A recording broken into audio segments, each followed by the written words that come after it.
Sur la prise d'eau, on a plusieurs défauts qui se cumulent. Donc on a en premier lieu le fait que sur un ergomètre, contrairement à un bateau, il n'y a pas de butée au niveau des rails à l'avant.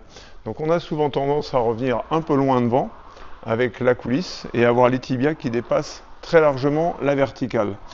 Donc comme c'est un défaut qui est souvent déjà bien ancré, la solution c'est de prendre un élastique, de le passer autour du rail, de décider à peu près à quel endroit je dois le placer. Là, je savais que c'était à peu près bon. Donc j'ai mes tibias verticaux et je me suis créé ainsi une butée artificielle. Et puis je me débrouille pour l'attacher quelque part. Il n'y a pas besoin de tendre beaucoup, ça ne bouge pas.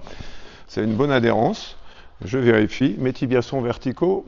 Un de mes défauts est déjà pratiquement traité. Je vais pouvoir ramer comme ça et m'habiller à venir à ras de l'élastique, m'habituer à venir à ras de l'élastique et à ne pas le toucher en ramant. Le deuxième défaut que tu as, c'est la tendance à partir en ouvrant le dos et puis ensuite à commencer à pousser en crispant tes bras, une contraction musculaire statique que tu vas tenir jusqu'au bout. Donc on va tout simplement ramer en jambes seules en essayant de décontracter au maximum les bras, les épaules.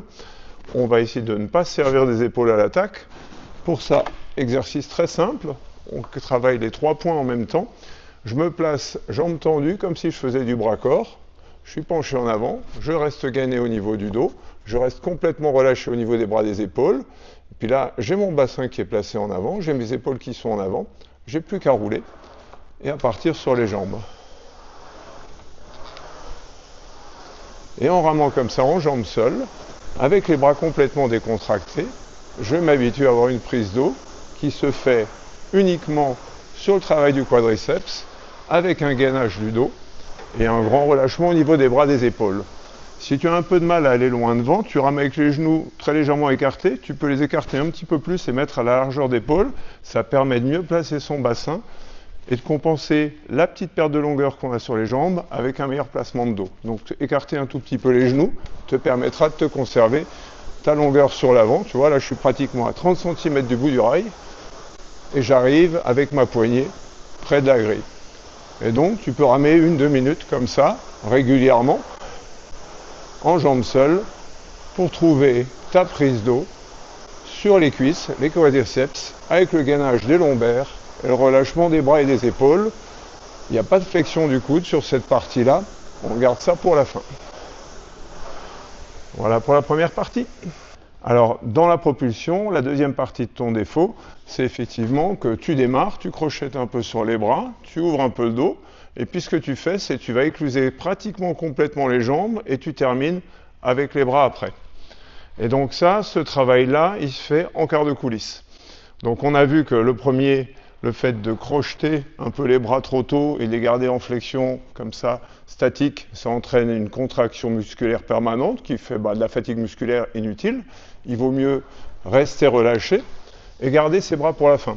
Et l'intervention du dos et des bras se cumule à celle des jambes dans le dernier quart de coulisse. Donc l'objectif, c'est de ramer en quart de coulisse, d'aller loin devant et d'essayer de terminer en même temps. Et là, en même temps, je bloque mon genou et ma poignée touche le corps. Au moment où ma poignée arrive sur le buste, mon genou se verrouille. Et donc ça prend complètement sans force. C'est du boulot à reprendre à zéro. On a toute l'amplitude du buste vers l'avant et on termine la tension du genou au moment où la poignée touche le corps. Il n'y a pas de dissociation. Ton défaut, il est là. Je tends les jambes et je finis dos bras en même temps, après. Donc on essaye, en quart de coulisse, sans force, de sentir ce genou qui se verrouille et la poignée qui touche le corps en même temps. Et enfin, le dernier défaut, qui est sur l'arrière, on dit que le buste se balade d'une position qui est de 13h à 11h sur un cadran d'horloge.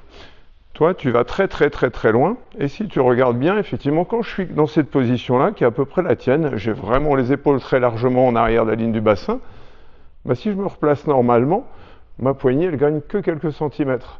Par contre, à chaque coup de pelle, j'ai ce mouvement qui va m'emmener loin derrière et qui va m'obliger à remonter, alors qu'il n'a rien apporté à la poignée, et c'est la poignée qui est importante. Ça fait un travail musculaire au niveau des abdominaux qui n'est pas utile pour la coude d'aviron, et ça fait effectivement un temps de perdu pour monter la cadence. Donc ton objectif, ça va tout simplement être d'enlever tes cale-pieds, de t'habituer à ramer en coulisse entière sans cale-pied, ce qui ne te permettra pas de te pencher outre mesure, sinon tu vas partir en arrière et tu vas tomber. Et donc l'objectif, ça va être d'essayer de sentir ta fin de traction sur les bras, sans bascule excessive du dos.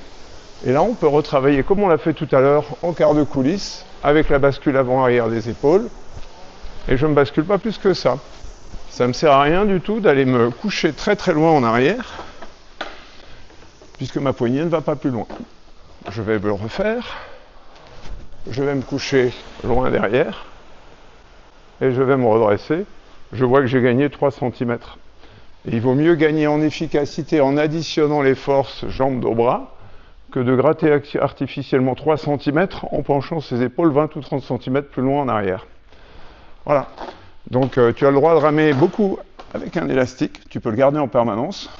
Tu peux ramer 10-15 minutes par séance sans cale-pied jusqu'à ce que tu trouves ta position. Ça t'évite une bascule excessive. Et surtout travailler en quart de coulisse sans force pour arriver à terminer jambes dos bras en même temps, pour avoir ensuite un coup d'aviron où tu es loin devant et tu peux pousser loin derrière la poignée, pas les épaules. Voilà, à bientôt.